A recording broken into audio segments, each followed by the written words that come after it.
ชอดเพิ่นไปใช่ เจ้า นะ ของรีสอร์ทมาพี่เจ้าของ มาพี่ก่อนป้าแก้วสิไปที่ใด เจ้าของรีสอร์ทบ่นี่นะ เอ้าว้าว สบายดี ว่าเพิ่นเขาถามว่าเพิ่นคือบ่มาลิ้นน้ำไม่เท่าแก่นโอ้ยเพิ่นก็นอนชมนอนแยงเฮือนงามเพิ่นนั่นแหละเพิ่นสิมาลิ้นน้ำ เจ้าของรีสอร์ทได้นี่นะเป็นได้คอยเบิ่งนะป้าแก้วเจ้าอย่ายิ้มนะ งาม เห็นว่าได้สร้างคำดีมาเฮ็ดก็ได้ เรากับคนงาม เป็นได้กินข้าวกับลุงกระบี่2คนบ่ ผัวก่อนบ่ ฮะ ฮะ มานี่นั่งกินข้าวน้ำกัน ค่อย กับ บ่ ลุง ทันได้ กำดี กินข้าวแล้วก็กินกาแฟแล้วก็อิ่ม อ๋อบ่เห็นลุงกำดีขึ้นมากินข้าวว่าเอาลุงกำดีไปใช้ ลุงอยู่เฟซค่อย โอ้ สบายดีสบายดี ใช่ดีน้องกระแตได้ยังอะนะพุทธยานางเอาผ้าข่อยบ่ จะเอาวะ เอาแล้ว ซื้อให้ บ่ดอกที่ไปผูกไว้เจ้านะ ตายพวกบอกว่าลงมาดิ ไปใช้เฮ็ดปวกไปหาเฮ็ดปวกฮะ เห็นได้บ้านเขา ฮะ บอนเขาได้เขาเอา ผู้ใดพาไปหาเฮ็ดปวกคนเป็นร้อย ปลูกวันแจนี่เนาะบอกว่า สองหลังนี่ผู้ใหญ่อย่าลืมกดติดตามเพื่อเป็นกำลังใจให้ผมด้วยนะครับ ทุกคนขอบคุณมากๆครับโอ้ยซึ่งเปิดภาพขึ้นกันนะอันเด้ต่อตัวสร้างต่อเททั้งนะเทกันเปื้อนเฮ็ดคักแท้ช่างต่อลึ่งวะ ลึงแหละ เอาเลย พี่น้องกับเพื่อนเรียบร้อยมาเลยครับมาเก็บงานล็อกแรกครับใส่เรียบร้อยเบิดพี่น้องเลยนี่ตัวนี้เวลาเขามาอยู่นอกย่านส่วนยามลมเขายามมันลมไปพ่นเขาอยู่นอกบนเขาก็ล็อกตัวนี้ว่าเขาเฮ็ดล็อกเด้นี่กรอบเรียบร้อยโยบออกปึ๊บลงมาตัวนี้มาใส่เบิดขวานแล้วบาทนี่ล็อกพี่น้องตัวนั้นก็ล็อกแต่แม่ตัวนี้ก็ล็อกเรียบร้อยพี่น้องเลยเรียบร้อยเบิดแล้วบาทนี่วายภาพไปหาน้องกระแตแล้วกัน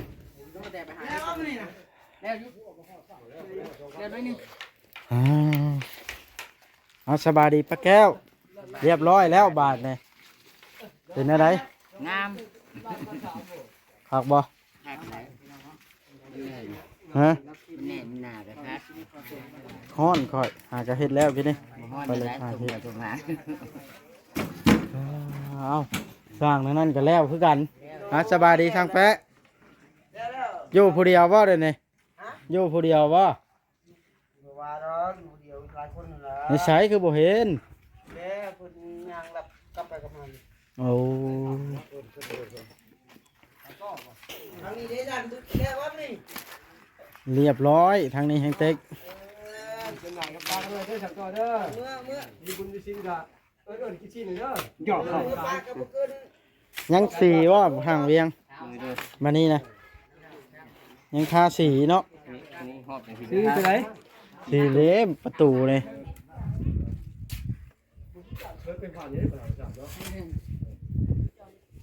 อันนั้นเร่งให้ค่อยติดให้มันแล้วบัดบทาสีให้มันแล้ว ยัดไปเหยียบคนค่อยเทปูนหันถึงเจ้า เอาแล้วฮะคอยแล้วเวียกเราไปหาเทืองกันสบายดีลุงสิเมื่อเราบ่เดี๋ยวนี้ สบายดีกระเบื้องอยู่เจ้าเห็ดเวียกก่อนจะไหน อย่าลืมอย่างไรคิดกันได้เนาะอย่าลืมเครื่อง เป็นไรปลาแก้วได้เฮือนชำรีสอร์ทเนาะโอ้ได้เฮือนอันใหญ่อหลีอันนี้งามบ่เอาเลยสร้างคือมันย่องสร้างต่อแบบนี้อันนี้ ช่างงช่างบ่ดีบ่ แม่นบ่ งามหมดเพื่อน อ๋อนั่นเลยไปพี่น้องเลยมาจอยล้มกับมือเทืองพี่น้องให้มาจอยล้มกันมาเบิ่งทางนี้ก่อนพี่น้องตั้งแต่จักไปทางใดขี่รถมาตั้งแต่ยึดรถพี่น้องเลยกระแจจักไปทางไหนบาทเลยคนบัดบ่อยู่เอาแล้วหาเลาะเบิ่งพี่น้องเลยรอบบ้านซะก่อนเอาแล้วบาทเลยมืดพ้นพี่น้องเลยโอ้ทางนะตั้งแต่ไปหาเฮ็ดเพิ่นได้ใช้น้ำอาบน้ำนี่สบายฝนตกฝนตกเต็มทางช่างเพิ่นสิใช้พี่น้องเพิ่นมีถังแก้วบ่มีถังเราบ่ได้ใช้ได้โยกเมื่อย เห็นดิแก้วเฮ็ดเรียบร้อย มีการสาดกันยังมุงไปทีเรียบร้อยเทพื้นพร้อมทั้งนี้อ๋อมันก็สบายแล้วแบบนี้เนาะเฮ็ดขังแหงแบบนี้มันก็สะอาดสะอ้างแล้วเนาะนี่เลย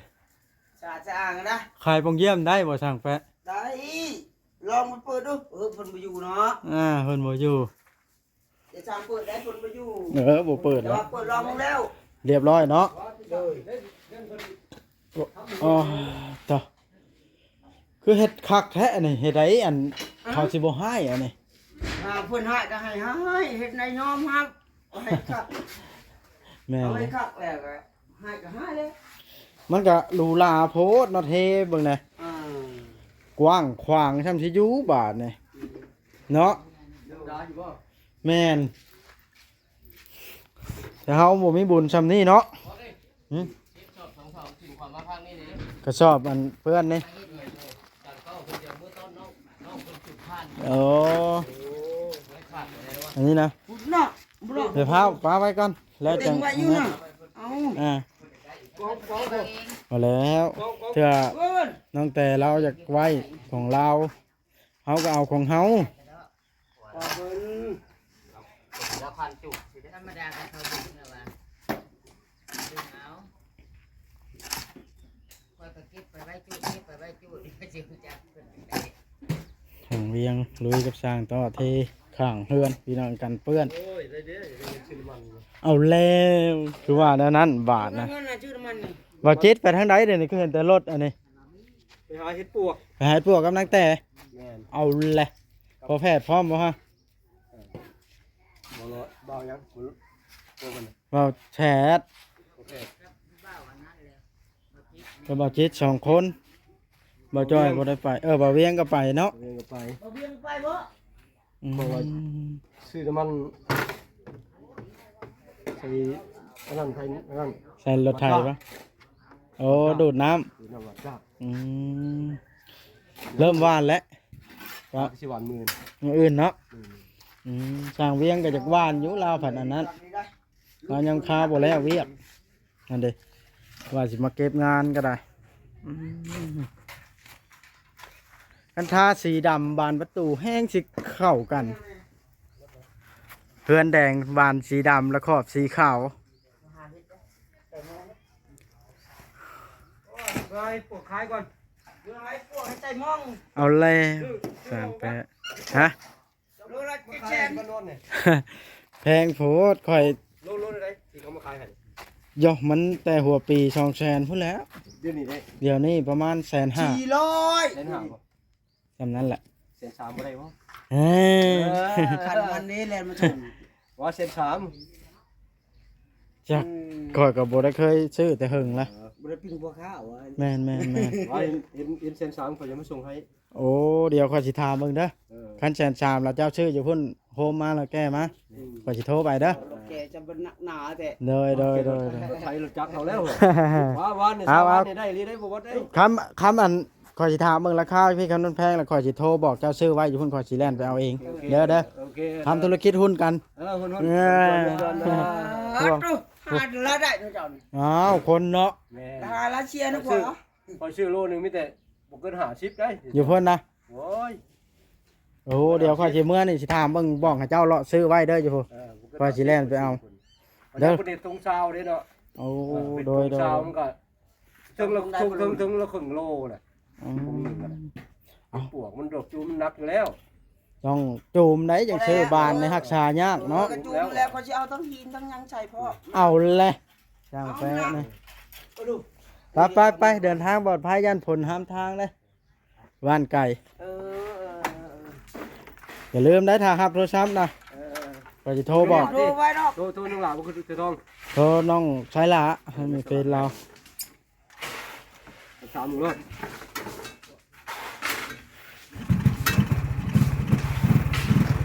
คิดเหมือนกันนั่นแหละจังหวะเส้นหาฝั่งรถเส้น3นี่ทำกันตัวละ30พันเอา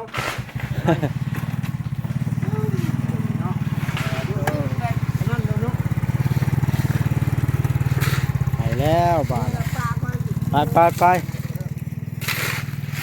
เอาจนสายพี่น้องไอ้เนี่ยบ้านประตูก็ได้มันบ่มีไฟฟ้าได้ผ้าเฮาพันเอาขูดเอามันช้า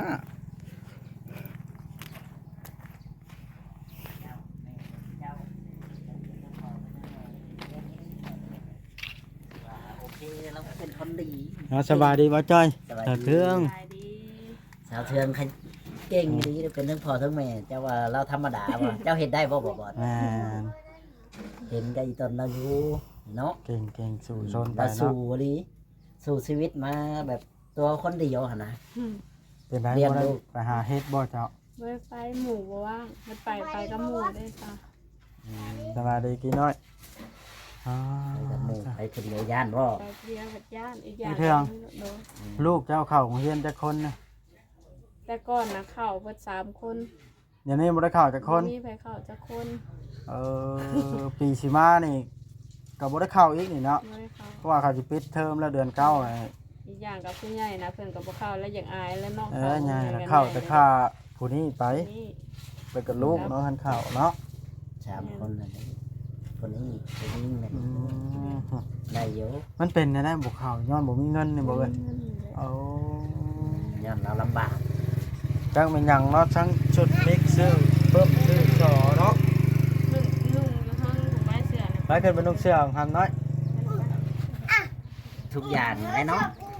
การใช้จ่ายเขาเรียนแต่ละคนลูก 3 คน เสื้อผ้าหน้าแพร่บัดนี้กระเป๋าเกิบนั่นซั่นแบบจังหวะกับบิ๊กปึ้มซออันนี้นะ อืม หลายอย่างหลายแนว เฮาเพิ่นบ่มีผู้หาอยู่แล้วเนาะ อย่างบ่ จับตัวนั้นวิทย์ตัวนี้ จับตัวนี้วิทย์ตัวนั้น ลูกเจ้ามีจักคนก็ 5 คน อันผู้ใหญ่หั่นนะผู้ใหญ่จะดำนาได้นะ ดำหน้าได้นะ2 คน ข่อยสิมาหับเมื่อดำนาปีนี่ โดย เมื่อนอนอยู่เพิ่นกินข้าวอยู่พุ่น โอ อ๋อ เค หับทั้งแม่แล้วติ มาแล้วเราก็อยู่น้ำลูกผู้น้อยอยู่พี่เนาะ เอาล่ะเอากระมาชงแล้ว มาแล้วเอาไปนอนพุ่นเนาะไอ้เทือง โดยได้มอผู้ใหญ่วัดขับรถไถเป็นหาไถหน้ากับเป็น เอา แล้ว ถ่ายหน้าซอยก็ได้ แม่น ดีแล้ว ปีกายนี่เพิ่นไปน้ำรถปั้นนี่ปีกายนี่เพิ่นก็ได้ข้าว10 จอก อืม ไปน้ำรถปั้น ก็พอได้กินเนาะ เลยก็พอได้กินน้ำลูก มาหับเพิ่นไปถ่ายหน้าพอได้จ้างเป็นลายมือแล้วก็ให้เพิ่นกินข้าวกินน้ำอยู่พุ่นเฮาเลี้ยงข้าวเลี้ยงน้ำนะ เลย ดี ก็ เขี ดี ยนใน แล้ นี่ วก็พอเอาไปก็ขอบบุญขอบคุณมาบดเลยที่ดึงลูกก็นอนไปนี่ ฟังเบิ่งได้นี่ก็ได้เว้าเพิ่นแต่ค่อยก็บ่ทันลงเฮ็ดนาครับ เลย เพราะว่ายังบ่ทันฮอดยามมันฟังเบิ่งยามดำน้ำไทยฮุดพุ่นละ มีผัวไปอยู่ลูกก็ได้ บัดไทยฮุดนี่ค่อยมาเอาแท้ได้ถ่ายนา ขันเจ้าบ่อยากเอาเงินให้เราก็เอาเข้าให้เราเราก็เอา เข้าก็เอา แล้วดำเนอะให้เราไปเกี่ยวน้ำบ้าน เป็นอย่าง เสียไป เข้าก็เอาอย่าง ถ่าย ก็ ดำน้ำนี่แหล้วก็ได้อันเบาบางไปเนาะ ช่วยกันเนาะกันใส่เลี้ยงช่วยกัน คันก่อนสิมีเงินก็ได้เนี่ยเอาไว้ บ่เป็นหยัง อืม นี่จังไห้ก็ได้บ่เป็นหยังได้ ได้มีได้เข้าก็ให้เพิ่นก็ได้ ได้บ่เป็นหยังมีสำใดก็กินสำนั้น อืม แต่ว่าผู้นี้นะดำยังบ่เป็นนี่เนาะ เป็น เป็นแล้วผู้นี้ก็ได้ เป็นทำนาน เออ แต่ก็เฮ็ดตามภาษาเด็กน้อย ตามภาษาเด็กน้อยได้เฮ็ดอย่าเฮ็ดลูกอย่าเฮ็ด เจ้าทัดบ่ตัวนี้ แม่น อ๋อเจ้าทศผู้นะผู้อ้ายนะ รถสกัน ทศกัณฐ์ทัศพล ทัศพล เอาแล้วชื่อดาราทั้งนั้น ถูกใส่เราเบิ่งหนังการ์ตูนลาย หมดแล้ว เอาเราจังตั้งชื่อนั้นเลย อ่ะ เงินแข็ง มันหลายอย่างไปภาระเนาะไอ้เทืองเนาะ โดย เจ้าก็บ่ได้ไปหาหน่อไม้ละเด้ได้ของกินหวานนี่เนาะ โดย ใหญ่เพิ่นซื้อของกินให้แล้วได้ฮู้หรือบ่บ่จอย ก็ดีใจน้ำแล้ว เนาะ ก็อยากไปอยู่ด้วยแหละอยากไปหาอยู่หากินนะอยากไปนะหมู่ผัดบ่ว่าง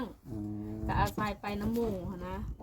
ไปผู้เดียวว่าจะสิไปทางไหนบ่ ผู้เจ้าของรีสอร์ทเพิ่นไปใช่ เจ้า นะ ของรีสอร์ทมาพี่เจ้าของ มาพี่ก่อนป้าแก้วสิไปสิได้ เจ้าของรีสอร์ทบ่นี่นะ เอ้าว้าวเอ้ย สบายดี ว้าวเพิ่นเขาถามว่าเพิ่นคือบ่มาลิ้นน้ำไม่เท่าแก่นโอ้ยเพิ่นก็นอนชมนอนแยงเฮือนงามเพิ่นนั่นแหละเพิ่นสิมาลิ้นน้ำ เจ้าของรีสอร์ทได้นี่นะ ของรีสอร์ท เป็นได้คอยเบิ่งนะ ป้าแก้วเจ้าอย่ายิ้มนะ งาม เห็นว่าได้สร้างอันคำดีมาเฮ็ดก็ได้ เรากับคนงาม เฮ็ดให้กินข้าวกับลุงกระบี่2คนบ่ ผัวก่อนบ่ ฮะ ฮะ มานี่นั่งกินข้าวน้ำกัน ค่อย กับ บ่ ลุง ทันได้ คำดี กินข้าวแล้วก็กินกาแฟแล้วก็อิ่ม อ๋อบ่เห็นลุงคำดีขึ้นมากินข้าวว่าเอาลุงคำดีไปใช้เอิ้นบัดว่ากินข้าวกับลุงแก้วกับป้าแก้วโอ้โห ถ้ากินจะละ ว่านั่งกินก่อนบ่แม่น บ่เราบ่มันนี่ชุ่มแล้วอะ มันไผอันเฮ็ดเฮือนเจ้านะชื่อเพิ่นได้บ่สร้างหยังเล่า พร้อมทีมงานทุกคนช่วยกัน เอาเลย เพิ่นมาลอยข่อยเช้าดี แล้วให้ว่าได้ เอาเขาเจ้าหยอกกันอยู่แล้วว่านั้นได้แล้วว่าแห้งเมื่อยนี่แล้ว เอาเลย บ่จ้อยหยอกกันดิ ถา ถาม มเราอย่าง จะให้บ่จ้อยบ่ แล้วให้บ่จ้อยแล้วบ่ให้ตะข่อยนะ เอาสิไปใช่ก็ นี่ย่างไปชอบมื้อนี้ หาเฮ็ดปวกบ่ คะแนนได้ดอกนึงนะป้า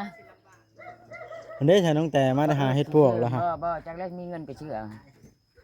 บ่มีนะถามคนคนรอบมันจะเชื่อที่ ใครสิพาไปหาเฮ็ดปวกคนเป็นร้อยเนาะ โอ้ย วุ่นอยู่ YouTube กลางคืนจากแรกอันที่ นั่นน่ะ น้ำสาวนาง ทั้งบ่าวจิตบ่าวเวียงไสบ่าวแพทย์บ่าวบ่อยไปหาเฮ็ดปวกก็ได้แนวบ่พ่อหยังแท้นี่เนาะ โอ้ยเขารอบมันจะลบริมจะแก้วอันนั้นแหละ ตั้งแต่ขาหักย่างชากกับหมู่เขาย่างป้าเพิ่นเนาะ เบิ่งไปเบิ่ง ท่านแจ้ง ฮะเมื่อเบิดแล้วได้สบายดีเป็นอะไรคือมาผู้เดียวมานี่ ก่อนนะ อ่า หมู่ครูเพิ่นก็ไทยให้ไทยหน้าเด้ โอ้โหกะลีว่ะ ช่วงนี้บ่ได้ไปนํกันช่วงนี้มีแต่ไปคนละทางอ่า เอาหนุ่มบอยถ่ายคลิปให้หยังอ่ะน่ะ มาถ่ายยี่ห้อไหน ชอบไว้บ่สบายดี โอ้ข่อยเอาลงอยู่เฟซข่อย โอ้ สบายดีสบายดี สบายดีน้องกระแตได้หยังอ่ะนะพุทธยานางเอาผ้าข่อยบ่ จะเอาวะ เอาแล้ว ซื้อให้ บ่ดอกที่ไปผูกไว้เจ้าน่ะ ตายพวกบอกว่าตรงมาดี ไปใช้เฮ็ดปวกไปหาเฮ็ดปวกฮะ เห็นได้บ่อนเขา ฮะ ก่อนเขาได้เขาเอา ผู้ใดพาไปหาเฮ็ดปวกคนเป็นร้อย ผูกวันแจนี่เนาะบอกว่า สองหลังนี่ผู้ใหญ่เพิ่นเฮ็ดพี่น้องเฮือนซ้ำรีสอร์ทแต่ละหลังโอ้ต กูมีบอก ฮะปลูกรถอย่าปลูกทั้งหน้าเฮือนมันหกอย่านางปลูกทั้งหลังบ้านทั้งสร้างพอนี่ก็ได้ น้ำสิ้นแม่ตู้ปั่นย่อยใส่กิน เขียว เอาแล้วกินยากปลูกใจตามหัวยันนะไปะพี่น้องเอ้ยไปรีวิวเบิ่งบ้านป้าแก้วแบบมันจะให้เบิ่งกันเลยพุ่นไปรีวิวเบิ่งรีสอร์ทก่อนพี่น้องเอ้ยต่ออันเด็กพี่น้อง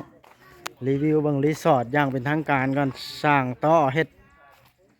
นี่เลาะหอบเบิ่งรีสอร์ทก่อนเด้อเอาเลยสร้างต่อเจ้าก็เฮ็ดรีสอร์ทก็เป็นอันนี้โอ้เฮ็ดมาแต่หาเฮ็ดปวกเมื่อยแล้วกินน้ำเย็นละรีสอร์ทบ่ หักยา อ๋อตะแดงจังครึ่งเฮือนเพียงประเทศงามกันดักกระเดาะสร้างต่ออันนี้ก็ได้ เจ้าบัวย่านอันคนจ้างไปทั่วที่บ่เห็นงามกระเดาะอะไร บ่เลย ให้จ้างรถบ่ จ้างเลย เบิ่งนี่ลูกติ่งบันไดสี่มือเพิ่นพี่น้องเลยสร้างอันนี้แต่ว่าแฟนนี่ยังบ่ทันเสร็จเดี๋ยวอันนี้แห้งแล้วจังสิย่างให้ป้าแก้วเสร็จตะข่ายมันงามไผก็อยากได้แบบคือแบบนี้พี่น้องเลยโอ้โตปัดโตค่อยแล้วเงึดแห้งสินะโอ้พอแพทย์ความเราอยากใช้ค่อยไปยวกน้ำไผสิไปพี่น้องเลยเป็นยวกน้ำให้เพิ่นอาบว่าซั่นก็สิรีวิวเพื่อนพี่น้องเลยช่างก็เทเก็บงานมานี่แล้วผัดยังแค่มาท่าสีอีกมาอื่นเอาแล้วช่างหลายเขาบท่ามานี่แล้ววะ บ่ได้มันเทพื้นแบบนี้มันแรงเมื่อยแท้ นี่นะถ้าคอยนี่นะสิทาเขามีสีนะ มันก็พื้นแล้วสิ ทาแล้วมาอื่นก็บ่ได้มาล่ะ มาได้เห็ดคันใดเด้เทนี่เด้อไปเห็ดคันใดบ่ เทนี่แล้วก็เฮ็ดกันได้ทำแน่ก็ย่ามันเก็บงานเถอะ เดี๋ยวสุเจ้าเห็นแล้วบทเฮ็ดได้จังถาม เขาสิทาสีได้เขามีสีนะ นี่เลข4อยู่ไหน สีอยู่ไหน ฮะ เนาะไปเพิ่นบ่ได้แต่ข่อยก็ช่วยกันแนวมันหนักแฮง มาเว้าลิไปทางใดเด้นี่ นอน โกนธาตุไว้ละเบิ่งไปสิชมสีให้อันนั้นให้อัน บ่จ้อยบ่ ว่าจ้อยทาสีก่อนเดี๋ยวเฮ็ดกันไดสิเฮิงเพียงกันไดบ่แม่นสิเว้าลิผสมสีมาทาสร้างจากเฮ็ดอันนั้นแล้วเรามาเอิ้นเราบ่ได้มาวันนี้แถวทาสีเก็บ บ่แล้วมื้ออื่นน่ะชาบอีกเด้ชาบ ทราบตัวใด ที่ชาบเรื่องงานทั้งลุงบ่ได้ชาบ เอาแล้ว มานอนตัดคลิป บ่ได้ประโยชน์พี่สั่งเนาะนี่มวนนี่เบิ่งให้หัวพ่อแพทย์ก่อน ปัตเตอร์มาจิตเฮ็ดโหดแท้น่ะโจนกล้ามใส่เลย แต่ก็มันฮ้อนเนาะ เอาแล้วเห็นว่าข่าวก็อ้างกันรถบ่เด่นเลย เลยข่อยก็เจ้าให้กลัวข่อยแล้ว โอ้ยเอาพ่อแพทย์ได้หากยามืดดองเหล้าละ ไปแต่ก็เตือนเฮือว่าหน้าน่ะ แม่นฮ้อนดีว่าได้ เอาคนจะจบได้เนี่ยมันคือแล้ว มันฮ้อนได้มาจิตได้พ่อแพทย์จะเซ็ตเสื้อกันนะอุ้ยเป็นไดเฮือนปลาแก้วสีมือช่างเวงกับช่างท่อเนาะสร้างคำดีสามสร้างบวกกันพี่น้องเอ้ยก็เลยออกมาดูดีเห็นเด้แต่ยังบ่ได้อัดได้หาประตูคันดึงเข้ามาล็อกก๊อกก็เรียบร้อยแล้วพี่น้องเอ้ยนี่คือล่ะเฮ็ดกันไดลงก๊กๆนี่อัดนี่เรียบร้อยงูบ่ออกบาดเอาบาดนี่พี่น้องเอ้ย